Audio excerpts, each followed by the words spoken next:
How can you have not known that this melody line will remind people of that? Today's episode is now going to be me with my hair, which looks amazing, but just to keep it in place, we are talking about John Mayer and his new album. Actually, you know what, it's not about his new album, but it's about John Mayer. Actually, a year back when I released a video titled Folk Bore, people went mad because I was pointing out something that people did not like, and I'm probably going to do the same over here. As much as of a John Mayer fan that I am, there are certain things that are obvious and you can't deny it. It's very, you can see it, you can hear it, it's hard to digest. When it comes to fans, the conversation is completely different. It's about, no matter what they do, it's always gold. That's not the case. I'd like to clarify again. I would technically be considered a John Mayer stan because I like John Mayer's songs. I love several of his songs that are not so popular either. I consider him one of the greatest musicians that have made it in this past 2 decades. Who's a great musician, great performer, as well as has skill to write songs that are really good. That said, let's come to Sob Rock. It's an album that I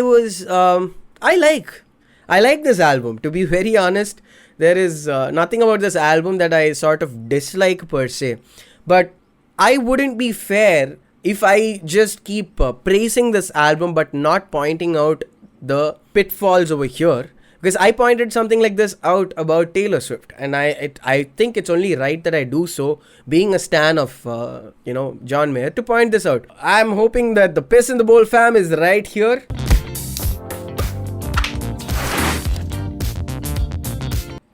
No, not that Piss in the Bowl fam, this one.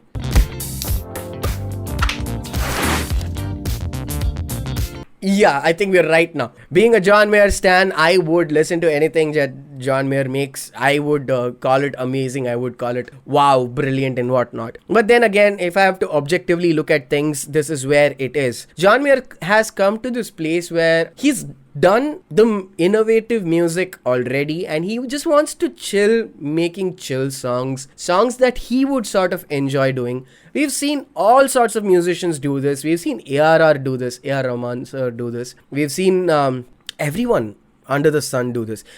Especially the person I want to point out over here is Mark Knopfler. I don't know how many of you guys know that Mark Knopfler has his own solo career where he makes some really kick-ass folk music, folk songs. To hear the roll of thunder on the shore, it isn't my privateer, but we will go privateering.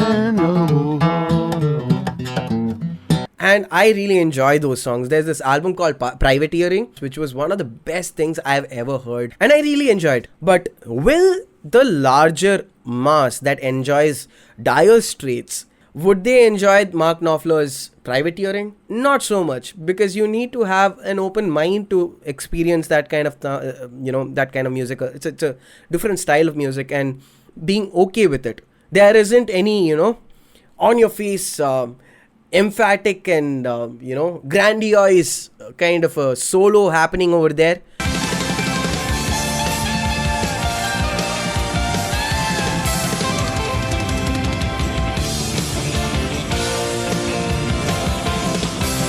That's what Mark Knopfler was known for. That's what changes when you listen to Privateering. When you're listening to Privateering, it's a different experience of sorts. And people accepting various styles of music would be open to listening to stuff like that. And I wish more people out there are open to listening to such stuff. That said, let's come back to John Mayer, right? This album, it reminded me a lot about Mark Knopfler, especially with the tones. For a lot of reasons. Even the... It's very Mark Knopfler-ish.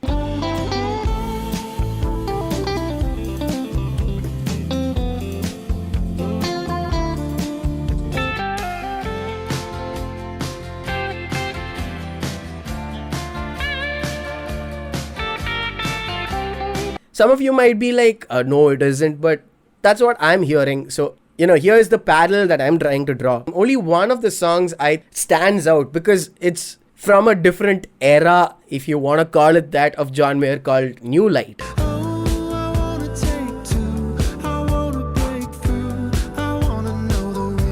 New Light is that song that came back like what, 3 years back, I'm guessing. That would have been best fit for the previous album, not this album. And I don't know why it's included in this album. I'm not saying that this album does not have good songs. There are some really nice songs that I enjoy. I went back and listened to it, the entire album, twice and thrice, and I like a few songs in it. It grows on you. But it doesn't take away from the fact that John Mayer as an artist has kind of come to this place where he's like, yeah, you know what, I want to chill. It's obvious. There's not much of innovation happening in the lines. I think it's okay. It's okay to be in that place. And I don't think the songs have really standout lines, because John Mayer also has a tendency to write very standout lines. 'Cause I still feel like you're mad. I'm the boy in your other phone, lighting up inside your drawer at home, all alone. In fact, you know what? I actually would think Taylor Swift's album as a songwriting album is better than John Mayer's album. My honest take on it.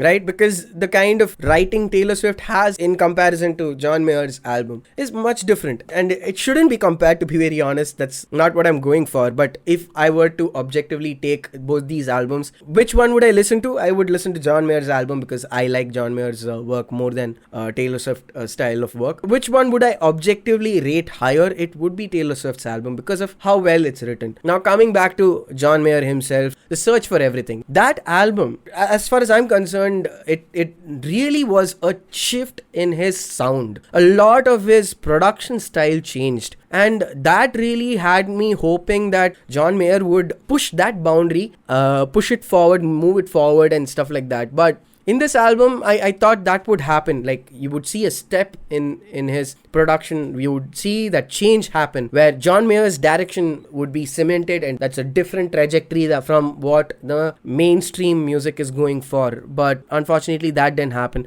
I would have even preferred the same style of production to a certain extent. You would understand what I'm talking about, even if it's like the lines that he's written. Take my heart by the hand and lead me back to your room. Moving on and getting over are not the same, it seems to me. And even if it's the melody lines he's taken, If I'm helpless, tell me now. they're very interesting. I wouldn't say they're innovative, yet they were great for me. I wouldn't say the same for this particular album. Hell, there was this one song in the last song in the album. Way into the blue, but all I want is to be with you. 'Cause I want it that way. Tell me why. Ain't nothing but a... How can you have not known that this melody line will remind people of that? Like, why? Why, Mayer? Like, I know, it's a tendency that you take up famous melody lines, that people tend to do that. Here's to the ones that we got. Come on! Of all the songs, you thought this doesn't resemble I Want It That Way? Like, really? Don't tell me you've never heard of Backstreet Boys, and especially this song, which is, of course, taken a different shape and context in the recent times because of Brooklyn Nine-Nine. Chills. Now, coming back to this, I also think the promotion for this particular album was deadbeat, man. I thought there would be an 80s influenced rock. Yes, there is, but I thought he was moving for a different direction. Moving on. It's not just me. I think 10 other people would have thought the same, or 10,000 other people would have thought the same, that he's moving into this rock side of things from the 80s, at least the rock ballad style stuff. Which is not to take the fact that there is certain production elements that come from the 70s, 80s, which makes sense. But even then, this is what I felt. I think John Mayer has hit that place where he's like, yeah, you know what, I'm going to do my stuff. I'm not going to try something, which is disheartening to me as an artist, because this is what I'm looking at, right? When if I'm a musician, if I'm not inspired when I reach that point, what will be the point of making music is something that I think about. I just expect much more from John Mayer. Apparently, in one of his interviews, he says, yeah, you know what? This album is not about producing stuff and doing stuff in the studio. I want to be able to play the song live. I know, Mayor, you've done that before. You've done that. You know what? For some reason, I liked John Mayer not taking himself very seriously and just being playful with his music, with what he's doing. I found that very inspiring because with that particular kind of thought process, I think brings in a lot or brings a lot to the table. Someone like Frank Zappa, I think for what Frank Zappa has done for music in general is very underrated. A lot of people don't understand what Frank Zappa has introduced into this world. Am I really something? That's what you'd probably say. So smoke your little smoke, drink your little drink, while I dance the night away. I'm a dancing fool, dancing fool.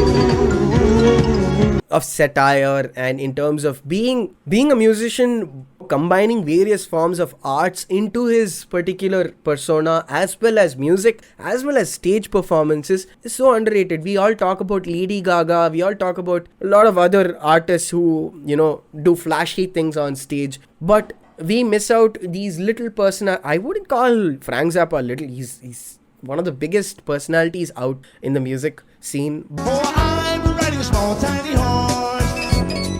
His name is Mighty Little, he's a good horse.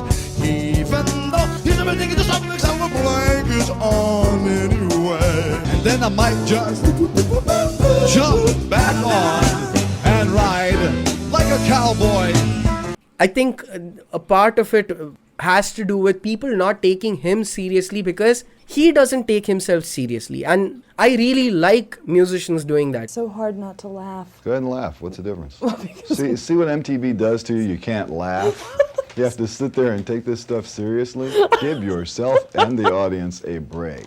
Would you? I love it when musicians don't take them seriously and are playful with their works.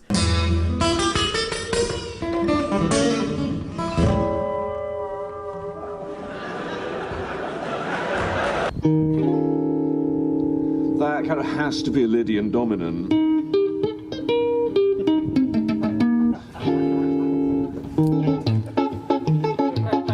Everybody sipping on rum punch. Sweet, so tight, I won't bite. I would love to see more of that in the music scene because I really admire people like that, because a lot of people talk about bearing their soul by singing heavy stuff and stuff like that. Yeah, to a certain extent I can go by that, but as a musician, when I've bared my soul, I've not been as intimidated or as insecure as I would be when I'm doing stuff that involves me making a joke about myself, me being playful about my own music, my own work. There's nothing more bearing myself, exposing myself than that. I find that people don't understand this, but exposing myself as someone who does stuff like this, being playful, is very hard to do. And I think that's the reason why majority of the people discounted him for something like New Light or the album Search for Everything, because some of the songs were basically makes fun of himself and things like that. But I guess people sort of didn't like it, maybe, I don't know. But those are my thoughts. Yeah, we're done. Thank you for joining, guys. My name is Mr. Kev and you were watching Kev Vlogs. I will see you on the next one. Until then, tata, see you and bye bye.